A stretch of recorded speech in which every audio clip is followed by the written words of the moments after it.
Hey everyone, today I'll be ranking every Disney Plus show based on their sets. Disney has dived heavily into Star Wars shows on their platform Disney Plus, and from those we've gotten some sets, some good, some bad, some shows totally skipped over, but I'll be ranking every show in this video by the sets released for that theme. Starting at the bottom, number 7 is the Book of Boba Fett.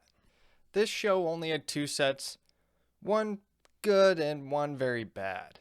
The Mandalorian's in one is the good set, but even at that, I wouldn't say it's anything special. It doesn't really stand out anyway. The build's okay, but really a lot of those finer details are lacking. It doesn't feel like a very modern set, especially towards the front of the build. Those front wings are very plain. So while overall it's a fine set, it doesn't really grab my attention too much. And then the other set, Boba Fett's throne room, that's just kind of a dud of a set. The minifigures are pretty cool actually. There's quite a decent array of them. Not enough that I feel like I care about though. Only a couple main characters. A big problem with the set too was the fact that this throne room doesn't even look that great because Lego left the build incomplete. It doesn't even look like Jabba's palace anymore. They took out the top section of the roof and it just doesn't look good at all. And on top of that, this set doesn't have a whole lot going on. I mean, it's just a throne room. How much can you really do with it? Especially when there aren't any enemies provided in this set. It just feels like a very dead set. A very weak pairing overall, and making for the worst shows and sets from this entire lot. And number 6 is the Skeleton Crew. Now I will say I still haven't seen the show, but I have heard great things about it, and ultimately I do really like its set. I will say the biggest thing against this one though is that it only has the one set. However, it beats out the Book of Boba Fett because this set's actually really good. The design is very different and fun. I also love the color scheme of the ship. The zebra stripe pattern's pretty cool. It makes a lot more than just another gray ship that we're so used to in Star Wars. The shaping as well is pretty different.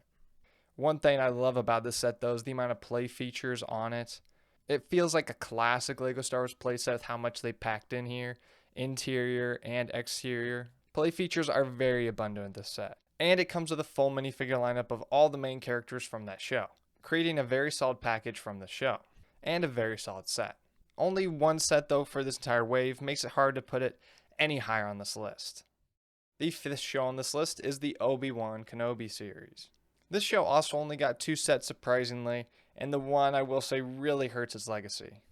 The Obi-Wan vs. Darth Vader set, it's a very tough sell. It's still very well known because of how bad it was. It was just a plain gray slab for a high price. While there was some play features integrated into it, ultimately it just felt very dull and plain. Not a whole lot going on for your price.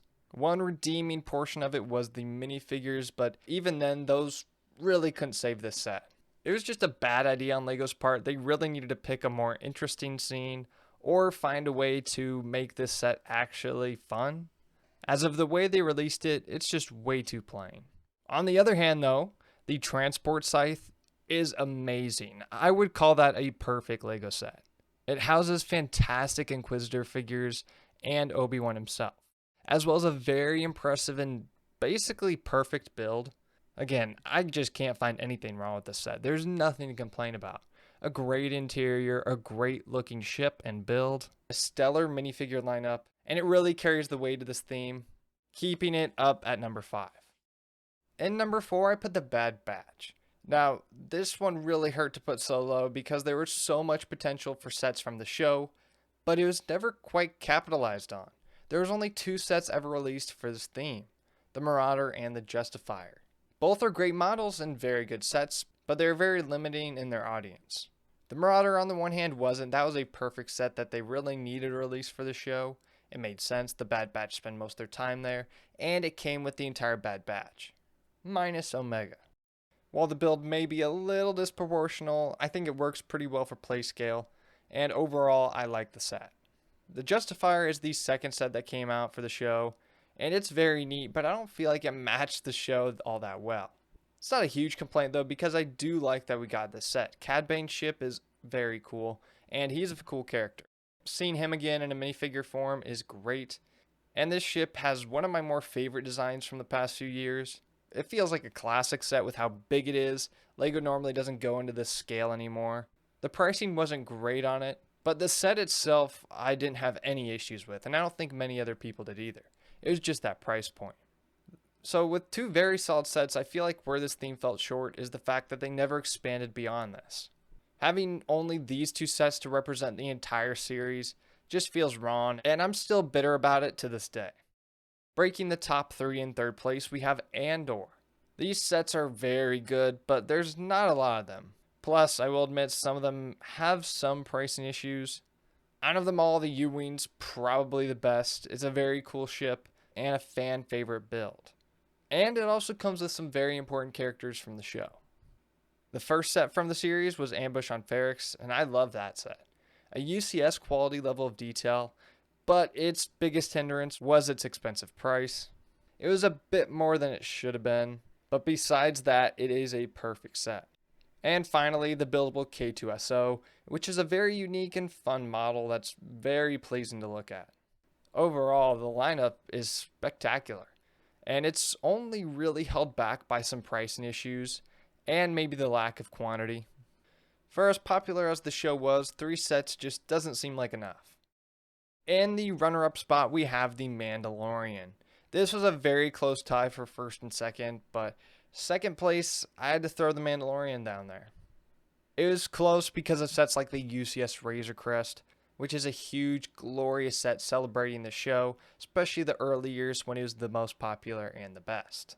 The Razor Crest was an iconic piece of those early seasons, and there were so many good scenes happening inside the ship, leading to a very popular UCS model. There's other sets though, not just that one, like the Imperial Armored Marauder, not necessarily the greatest Mandalorian set, but a very good set overall. Very fun, basically an Imperial battle pack in some ways. But then you have other sets like Moff Gideon's Imperial Light Cruiser, which was a perfect Mandalorian set. A great choice for the end of Season 2, a terrific minifigure lineup, and a great ship to finally see in LEGO. Very cool build and one of my favorite from this theme. As good as the show is though, its sets didn't always have the same quality. There are plenty that are very forgettable. Trouble on Tatooine, the Pirate Snub Fighter, and that's just to name a few. There's others like the Armorer's Forge. Not necessarily bad sets, but not ones that really jump out at you, that are timeless and going to be remembered for years down the line. So I'd say this theme's biggest problem was it's a mixed bag. I'd say overall it's very good, but it definitely has some blemishes that hurt it and keep it out of the number one spot. As this number one pick, I would say has a perfect lineup. Every set from it, well, nearly every set from it is perfect. And that top spot is taken by the Ahsoka series. All the original sets that released for this show were spectacular. The Duel on Peridia, Ahsoka's T6 shuttle, Shinati's Starfighter and E-Wing. Something all these sets share are amazing minifigures. I think that's a big part of all these sets. They all come with big name characters from the series. And from the Star Wars universe in general, like Thrawn, Ahsoka, Ezra, Sabine, and even new characters like Shinati and Morgan Elsbeth from The Mandalorian. To the builds though, the T6 I don't think there's many issues with. The same I can say about the Shinati Starfighter versus E-Wing. All those builds are great. The Duel on Peridia set does get some flack, but I actually really enjoy it and think it's a good build. Works great as a diorama and a playset with so many different play functions. There is one set though I haven't mentioned yet from this theme, and that's the Night Trooper Battle Pack, which definitely is a bit weaker than the others, but it doesn't necessarily bring these sets down. Battle packs, I'd say you have to kind of treat a little differently, and even ranking as a battle pack, I don't think it's great, but it's good enough that I don't think it holds the other sets back. So while there is less Ahsoka sets than The Mandalorian, I think the quality of Ahsoka beats out the quantity of the Mandalorian sets. From this series, I think they're just a lot more memorable and have better builds and figures, even if there are sets from The Mandalorian that can match their quality. But maybe that's just my opinion. You might have a different one, so let me know in the comments below what your favorite shows and sets are from Disney+. There's been quite a few at this point, and I'm sure some of you have different opinions. So let me know all of that down below in the comments. Like and subscribe for more, and until next time, I'll see you guys later.